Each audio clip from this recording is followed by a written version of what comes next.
Okay, so we left off with Grayson and Maniac staying together in the baseball equipment room, and they've kind of become a little bit of a family to one another. They really rely on each other, and they've both taught each other things about life. Maniac has taught Grayson about the fact that people are all the same, and he's also taught him how to read.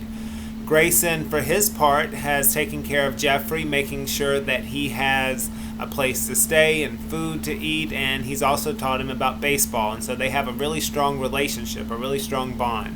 And we're going to finish part 2 today, so we're in chapter 29.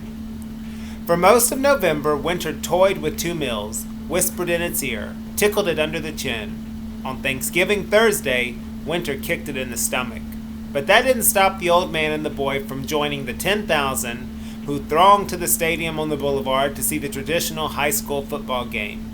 The Arctic air laid panes of ice over the crayfish-edged pools of Stony Creek. The effect was the opposite on human noses. Maniacs and Graysons ran like faucets and not a handkerchief in sight. They deputized their sleeves and grabbed handfuls of napkins from the refreshment stand. Two Mills won the game thanks to a last-minute 73-yard touchdown pass from quarterback Dennehy to James hands down. From the instant his old trash-talking Sandlot pal cradled the ball in his long brown fingers, Maniac was jumping on his seat, screaming trash at Hand's pursuers every step to the goal line, and glancing about to make sure Mrs. Beale wasn't hearing. By the time they got back to the baseball room, they were nearly frozen. But the freeze was good, for it made the warmth of the little apartment all the more welcome. Within 15 minutes, the space heater had the place positively tropical, while in the toaster oven, their 5-pound Thanksgiving chicken was already beginning to brown. A pair of hot plates and a squad of pots were pressed into action, and by mid-afternoon, the two were sitting down to a feast of roast chicken, gravy, cranberry sauce, applesauce, SpaghettiOs, raisins, pumpkin pie, and butterscotch crimpets. Maniac thought of Thanksgiving's past, of sitting around a joyless table, his aunt and uncle as silent and lifeless as the mammoth bird they gnawed on. He said this grace: "Dear God, we want to take this opportunity to thank you for the best Thanksgiving dinner we ever had. Well, I ever had. I guess I shouldn't speak for my friend Grayson." He peeked across the table. "Grayson," he whispered, "is this your best one too?" The old man opened one eye. He shrugged. "Don't know. Ain't tasted it yet." Maniac glared, rolled his eyes upward, and hissed, "Grayson!" The old man flinched. Yeah. He squinted one eye at the chicken. "Yeah, I guess it is." "The best?" Maniac prompted. "The best." Maniac went on. "And we want to thank you for this warm house, and for our own little family here, and for Grayson learning to read. He's already read 13 books, as I'm sure you already know. And one more thing. If you could find some way to let the Bill family know I'm wishing them a happy Thanksgiving, I'd really appreciate it.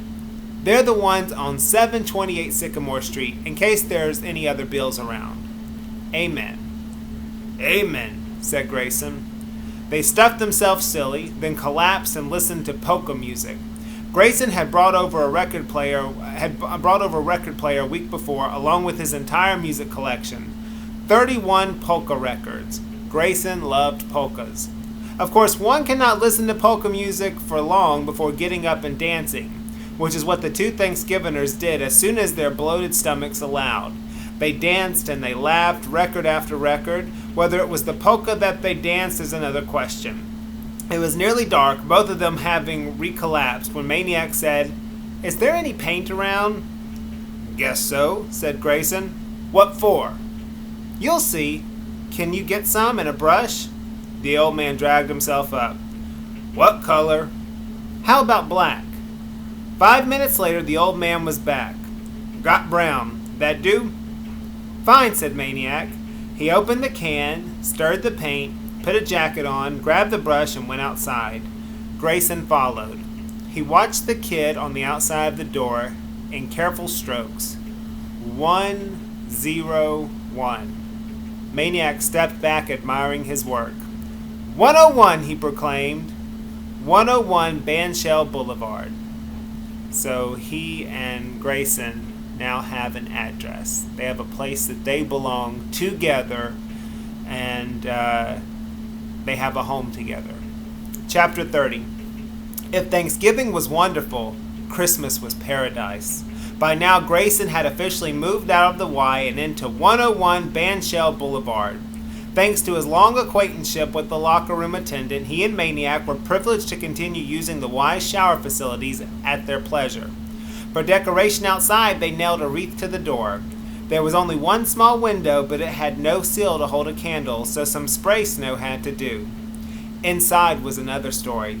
Santa's elves themselves would have felt at home. Strings of popcorn swooped across the ceiling. Evergreen branches flared at random, dispersing their piney aroma. Wherever there were a few vacant square inches, something Christmassy appeared. A matchbox creche, a porcelain Santa, a partridge, and a pear tree. One day, Grayson dragged a pair of tree limbs in and started sawing away. When he was finished, a wooden reindeer stood in the room, big enough for Maniac to ride. Of course, the tree got the most attention of all. By the time the two of them finished trimming it, their tree trimming instincts having languished for so many Christmases, hardly a pine needle could be seen under the tinsel and balls and whatnot. In fact, though they were delighted with their effort, the urge to trim was still full upon them. One room was simply too small to hold the spirit bursting, so they went outside and crossed the creek and tramped the woods until they came to a fine and proper evergreen. And there, their footsteps muffled by the carpet of pine needles, their every breath and whispered word arrayed in frosty white, they trimmed their second tree. This time the ornaments were nature's brilliant red and yellow necklaces of bittersweet, pungent pine cones, wine-red clusters of sumac berries, abandoned bird-bodied boats of milkweed, delicate thumb-sized goblets of Queen Anne's lace. So they have found a home. They are decorating the home for Christmas. They've got to go decorate the outside for Christmas. And the mood is just really lifted up. Things are really, really good. And then we're in chapter 31. It was still dark when Maniac awoke on Christmas morning. Within an hour or two, the holiday would come bounding down the stairs and squealing round the tinseled trees of 2 mills. But for the moment, Christmas bided its time outside, a purer presence. Maniac shook Grayson awake, but stayed the old man's hand when he reached to turn on the light. They bundled themselves and ventured into the silent night. Maniac carried a paper bag. Snow had fallen several days before. In much of the town it had been plowed, shoveled, and slushed away, but in the park, along the creek, the woods, the playing fields, the playground, it still lay undisturbed, save for the tracks of rabbits and squirrels. Beyond the tall pines, stars glittered like snowflakes reluctant to fall. They visited their tree. They stood silently, just to be near it, letting the magic of it drift over them. In the pine patch moonlight, the Queen Anne's goblets looked for all the world like filigreed silver. They walked the creek woods all the way to the zoo, meandering wordlessly throughout the snowy enchantment. As if by design, they both stopped at the same spot, above the half-submerged, rooty clump of a fallen tree. Somewhere under there, they knew, was the den of a family of muskrats. The old man laid a pine branch at the doorway. Maniac whispered, "Merry Christmas." They visited the animals at the zoo, at least the outdoor ones, wishing them a happy holiday. The ducks seemed particularly pleased to see them. By the time they came to the buffalo pen, dawn was showing through the trees. Before the old man finished saying, "Want a boost?" Maniac was up and over the fence. If Mother Buffalo was glad to see the fence-hopping human again, she didn't show it. But Baby came trotting on over, and the two of them had a warm reunion. Before leaving, Maniac reached into the paper bag and brought out a present. "For you," he said. It was a scarf, or rather, 3 scarves tied together. He wrapped them around Baby's neck. "Next year I'll get you stockings for your horns," he grinned, "if you have them by then." A final nuzzle, and he was back over the fence. They headed back home as the town awoke. Breakfast was eggnog and hot tea and cookies and carols and colored lights and love. As in all happy Christmas homes, the gifts were under the tree. Maniac gave Grayson a pair of gloves and a woolen cap and a book. The book did not appear to be as sturdy as the others lying around. The cover was blue construction paper, and the spine, instead of being bound, was stapled. The text was hand-lettered, and the pictures were stick figures. The title was The Man Who Struck Out Willie Mays. The author's name, which Grayson read aloud with some difficulty, was Jeffrey L. Magee. Maniac, in his turn, opened packages to find a pair of gloves, a box of butterscotch crumpets, and a spanking snow-white, never-used baseball. He was overjoyed. He rushed to the old man and hugged him. The old man put up with that for a second, then pulled away. "Hold on," he said. He went to one of the baseball equipment bags and reached in, tunneled down to the bottom, and came up with another package, this one wrapped crudely in newspaper. "Hiding this in," he said. "Didn't know if you're the kind of kid who sneaks looks." Maniac tore it open and gaped helplessly when he saw what it was. To anyone else, it was a ratty old scrap of leather, barely recognizable as a baseball glove fit for the garbage can. But Maniac knew at once this was Grayson's, the one he had played with all those years in the minors. It was limp, flat, the pocket long since gone. Slowly, timidly, as though entering a shrine, the boy's fingers crept into it, flexed, curled the cracked leather, brought it back to shape, to life. He laid the new ball in the palm, pressed glove and ball together, and the glove remembered and gave way and made a pocket for the ball. So Grayson gave Maniac his old baseball glove. The boy could not take his eyes off the glove. The old man could not take his eyes off the boy. The record player finished the Christmas polka and clicked off, and for a long time there was silence. 5 days later, the old man was dead. Chapter 32.